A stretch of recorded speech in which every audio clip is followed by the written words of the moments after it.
Espace TV. Espace TV, le journal de 13h.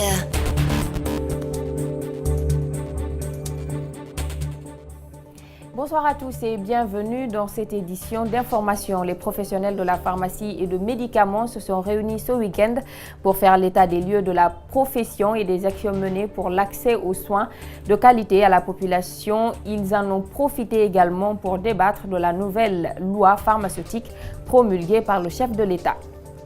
Avec la répétition des incendies, les pompiers californiens aux États-Unis sont au bord de l'épuisement. Les longues heures passées sur la ligne de feu, le nombre de décès qui ne cesse d'augmenter affecte parfois la santé mentale des soldats du feu.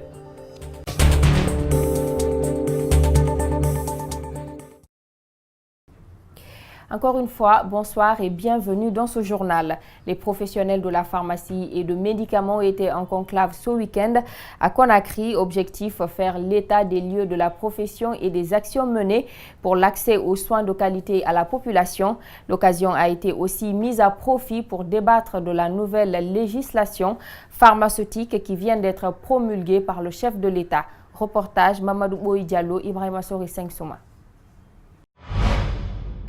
Cette rencontre des professionnels de la pharmacie et de médicaments vise à réguler le secteur et faciliter l'accès des médicaments de qualité et à des coûts abordables aux populations. Déjà, une nouvelle loi de la pharmacie vient d'être promulguée par le chef de l'État en juillet dernier.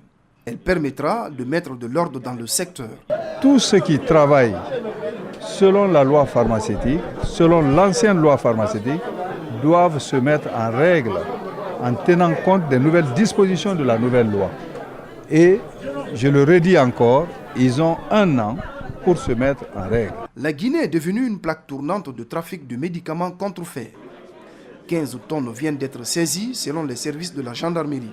Pour lutter contre le fléau, des mesures s'imposent. Consiste à la sensibilisation de la population guinéenne par rapport à une prise de conscience du danger.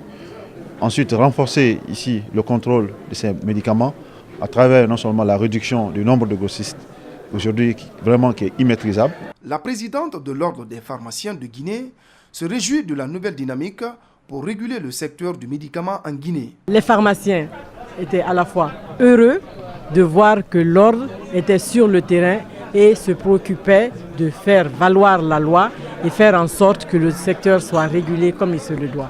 Avec une telle initiative, le secteur de la pharmacie et de médicaments renaît sans doute de ses cendres. Alors qu'on les croyait mortes et enterrées, les forces sociales de Guinée refont surface et entendent faire peau neuve. Désormais, pour être membre des forces sociales de Guinée, il faudra prêter serment sur la Bible et le Coran. Ces nouvelles dispositions visent, selon les membres de cette organisation, à extirper de leur sang certaines brebis galeuses. Hier lundi, une conférence de presse a été organisée pour annoncer ces nouvelles dispositions. Abdourahmane Ba. Moi, Koundouno Sekou, la main sur le Coran, je jure d'être loyal. Je m'engage solennellement à être solidaire de tous les actes légaux. Je jure de respecter les dispositions de la charte, du code d'éthique. Désormais, toute personne qui voudrait intégrer les forces sociales devra se soumettre à cet exercice, jurer la fidélité et le respect strict aux principes du mouvement sur le Coran ou la Bible. Une mesure prise après les supposés cas d'infiltration et les cas de corruption constatés aux heures les plus chaudes des protestations contre la hausse du prix du carburant à 10 000 francs guinéens.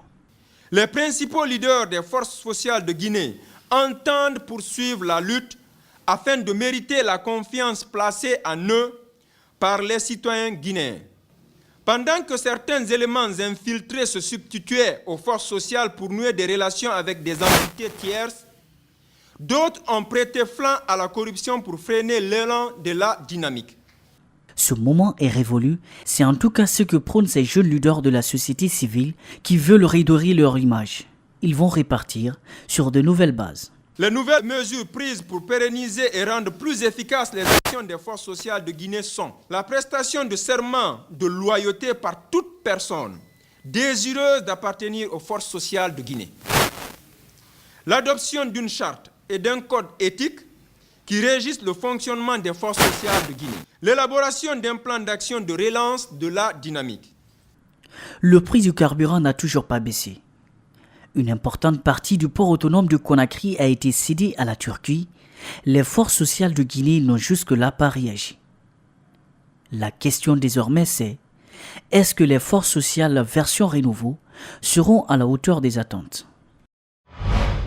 Les travailleurs du port de Conakry ont à nouveau tenu une assemblée devant leur direction ce lundi, toujours déterminés à contraindre le gouvernement à résilier le contrat de la concession du port. Ils promettent de passer à une vitesse supérieure dans les prochains jours. Pendant ce temps, une dispute aurait eu lieu entre la directrice du port et son adjointe, Mamadou Sadio Baldé et Ibrahima Souri Sengsouma.